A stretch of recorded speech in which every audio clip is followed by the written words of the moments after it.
بسم الله الرحمن الرحيم الحمد لله وحده الصلاة والسلام على رسوله وعلى آله وأصحابه أجمعين. رب اشرح لي صدري ويسر لي أمري واحلل عقدة من لساني يفقه قولي. رب زدني علما اللهم رب زدنا علما. اللهم رحمتك أرجو فلا تكلني إلى نفسي طرفة عين وأصلح لي شأني كله. لا إله إلا أنت رب اغفر لي وتوب علي إنك أنت التواب الرحيم.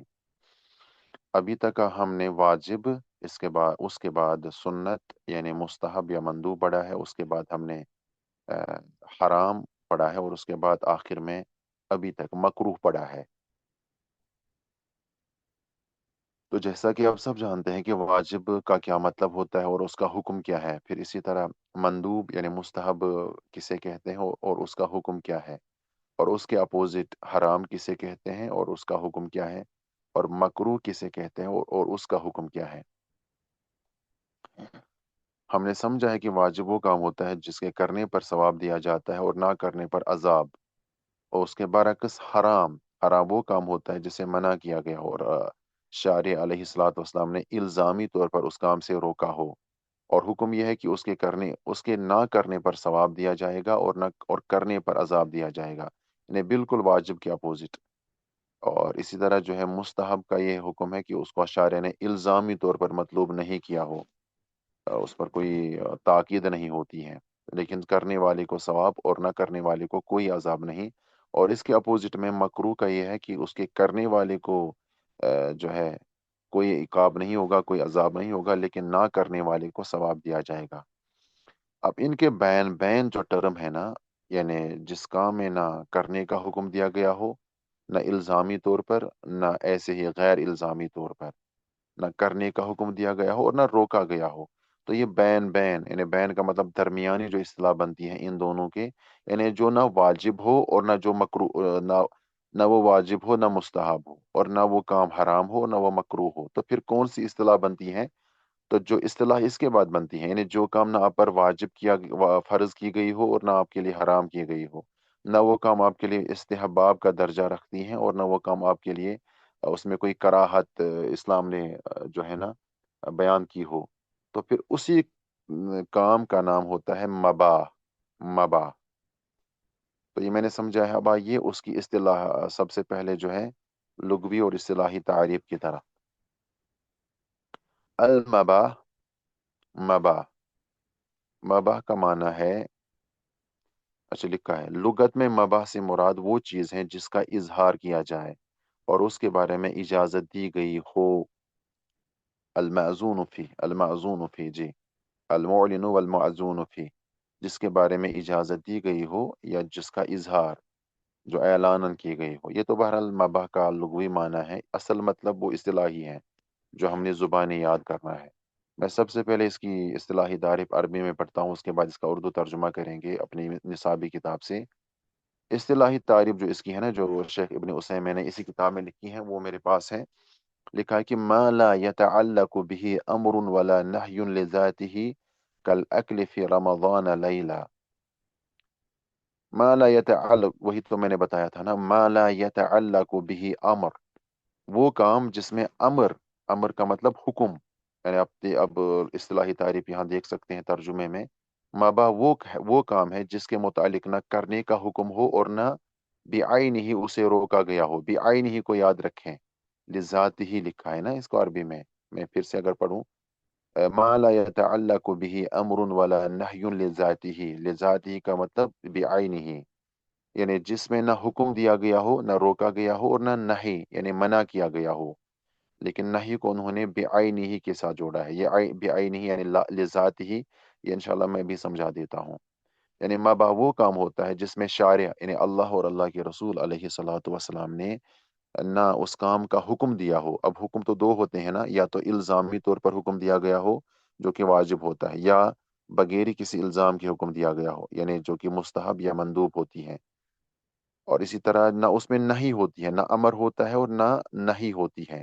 اور نہیں بھی دو طرح سے ہوتی ہے، یا تو الزامی طور پر نہیں ہو جو کہ حرام ہوتی ہے، یا غیر الزامی طور پر جو کہ مکروہ بنتی ہے.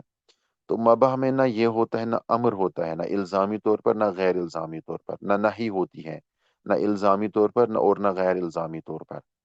جیسے رمضان میں رات کے وقت کھانا کھانا، جیسے رمضان میں کوئی کھانا کھائیں لیکن رات میں، تو یہ تو مباح ہے.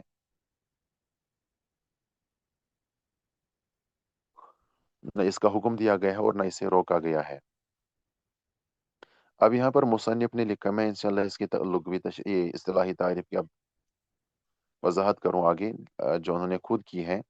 لکھا ہے کہ ما لا يتعلق به امر، یہ کہنے سے واجب اور مندوب خارج ہو گئے. کیسے؟ جب انہوں نے یہ لکھا ہے تعریف میں، ما لا يتعلق به امر، یعنی جس کے متعلق نہ کرنے کا حکم ہو، یعنی اس میں حکم نہیں دیا گیا ہو کہ یہ کام کریں. تو اس سے یہ جب ہم یہ اصطلاحی تعریف میں جب ہم یہ کہتے ہیں، تو اس سے واجب بھی خارج ہو گیا اور مندوب بھی خارج ہو گیا. کیسے؟ کیونکہ واجب میں بھی حکم ہوتا ہے، اور وہ بھی الزامی طور پر حکم ہوتا ہے، لازمی طور پر حکم دیا جاتا ہے. اور مندوب میں بھی حکم ہوتا ہے، اگرچہ وہ لازمی طور پر نہیں ہوتا ہے. جبکہ مباح میں حکم ہوتا ہی نہیں ہے، اس میں حکم ہوتا ہی نہیں ہے. تو اس سے واجب بھی خارج ہو گیا اور مندوب بھی خارج ہو گیا. ولا نہیٌ، یہ کہنے سے حرام اور مکروہ خارج ہو گیا. کیوں؟ کیسے؟ سمجھ رہے ہیں نا؟ کیونکہ نہی میں یہ چیزیں شامل ہوتی ہیں. یا تو نہی تاکیدی طور پر ہوگی تو حرام بنتی ہیں، یا تو غیر مؤکد یعنی لازمی طور پر وہ نہی نہیں کی گئی ہو تو وہ مکروہ بنتا ہے.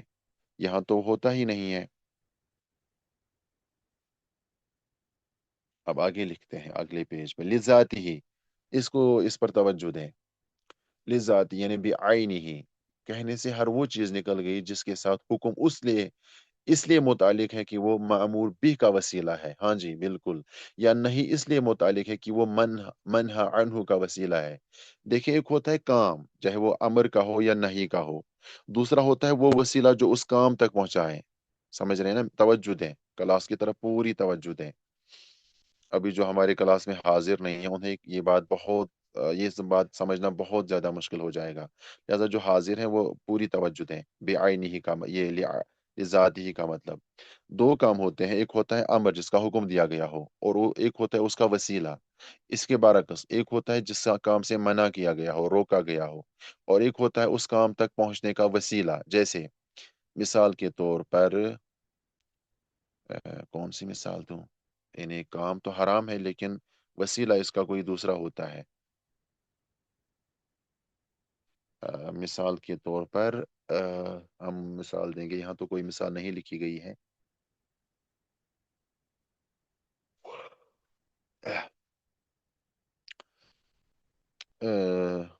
جیسے کوئی مثال. ہاں جی، اب یہ مثال سے میرے سامنے آ گئی. بدکاری کرنا، اللہ بچائے، اللہ بچائے، بدکاری کرنا. یہ اتفاقاً مثال میرے سامنے آ گئی ذہن میں. بدکاری کرنا ایک گناہ ہے، حرام کام ہے نا؟ اسے نہیں کی گئی ہے، منع کیا گیا ہے، اور وہ بھی تاکیدی طور پر اسے منع کیا گیا ہے. لیکن وسیلہ کیا ہے؟ وہ ہے بد نظری کرنا. اور اس لیے اسلام نے کسی غیر محرم کی طرف دیکھنا اور وہ بھی بد نظری کے ساتھ، اس کو حرام قرار دیا ہے. یعنی اصل میں حقیقتاً کسی غیر محرم کی طرف دیکھنا حرام تھا ہی نہیں، لیکن چونکہ یہ بد نظری آپ کو بدکاری کی طرف پہنچا کے رکھے گی، تو یہ وسیلہ بن گیا نا، اس کا ایک راستہ ہے اس کا. تو اللہ رب العالمین نے قرآن میں اور رسول اللہ صلی اللہ علیہ وسلم نے اپنی احادیث میں بد نظری کو بھی حرام قرار دیا ہے. ورنہ لذات ہی بد نظری حرام نہیں ہے. بذات ہی یعنی اردو میں کہیں گے کہ بے آئین ہی بد نظری کوئی حرام کام نہیں ہے. آپ کسی غیر محرم کی طرف دیکھیں گے تو اس میں کیا مسئلہ ہے؟ دیکھ سکتے ہیں. لیکن کیوں منع کیا گیا ہے؟ کیونکہ یہ آپ کو حرام کام کی طرف پہنچائے گا. ٹھیک ہے؟ تو اللہ اور اللہ کے رسول علیہ الصلوۃ والسلام یعنی شارع علیہ الصلوۃ والسلام نے اس وسیلے سے بھی روکا ہے جو وہ وسیلہ آپ کو اس کام کی طرف پہنچائے گا. اور اس لیے قرآن میں تو اللہ رب العالمین نے فرمایا کہ بدکاری کے قریب بھی مت پھٹکو. اور قریب سے مراد یہ وہ ساری چیزیں ہیں جو آپ کو بدکاری تک پہنچائیں گی، چاہے وہ بد نظری ہو، یا غیر محرم کے ساتھ ایسی غیر اسلامی بات چیت ہو،